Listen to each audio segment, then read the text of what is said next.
So, what's more American than baseball and 4th of July and drinking coffee in the afternoon?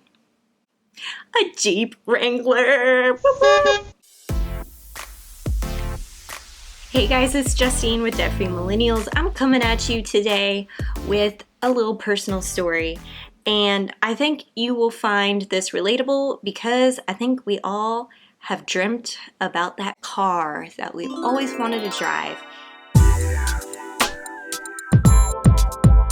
And it's been on our bucket list for years and years and years, and it doesn't seem like it can be a reality. Well, folks, I'm telling you today that I'm going to make it a damn reality.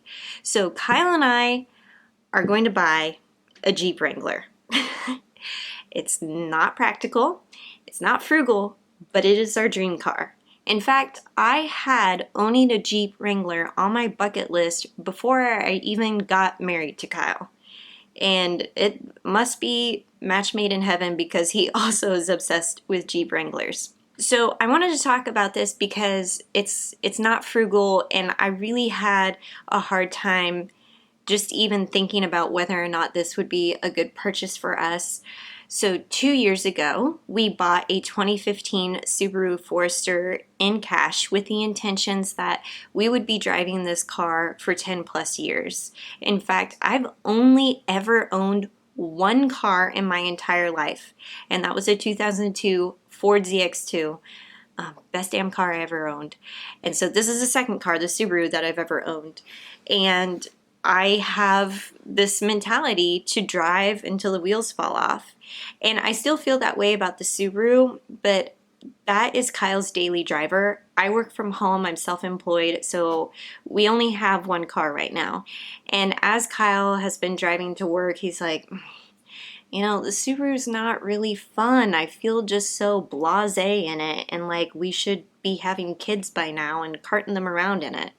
And while we've definitely discussed that and how the Forester is a great family car, we're still in an area and a period of our lives where we just really enjoy ourselves. And I know the Wrangler is kind of the experience vehicle.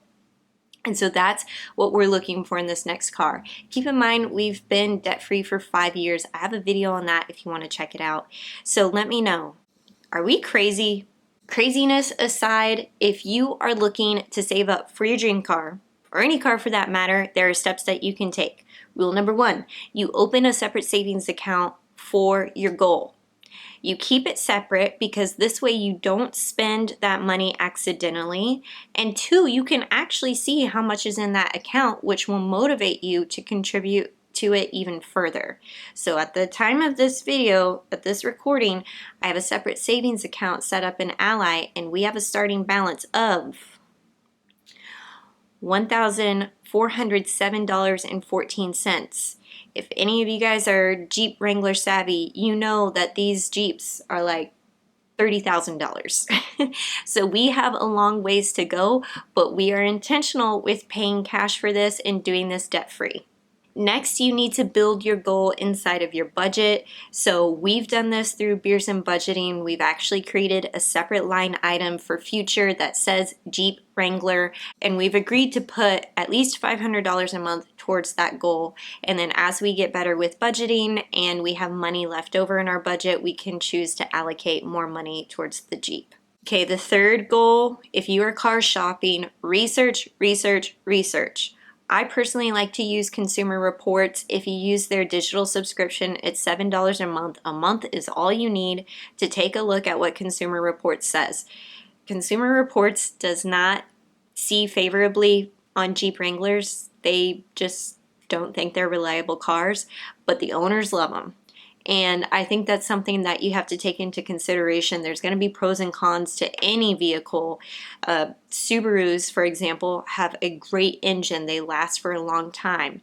They're reliable, but no bells and whistles. You're not going to get all those premium features inside of the cabin like you would with other cars. I also like to use Kelley Blue Book if you are going to buy this used, which we are definitely going to buy ours used. We're not buying brand new. I don't ever want to buy brand new unless I'm like some multi-millionaire and decide that that's how I want to spend my money. I don't know. I'm not future Justine will take care of that.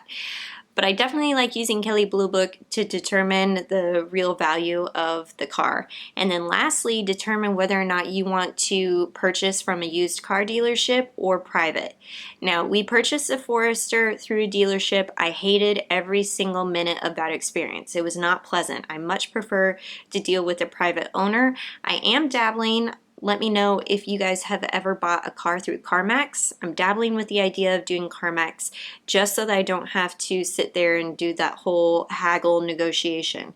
Stresses me out. They take you and sit you down, and I feel like we waited for 2 hours easily after everything was said and done with our Forester to get the keys. It was stupid. All right, so those are my tips for buying a car. I'm not sure what style of Wrangler we are getting. Kyle definitely knows more than I do on that. I know we want a 4-door, and I know we want a hardtop, and that's all I know. Let me know what you guys think. What's your dream car? What's a car that you would definitely save up for and you'd be like, this is so badass to drive to work every day? I will be updating you on my progress as we continue to track this through our budget and let you know how it goes with our Jeep.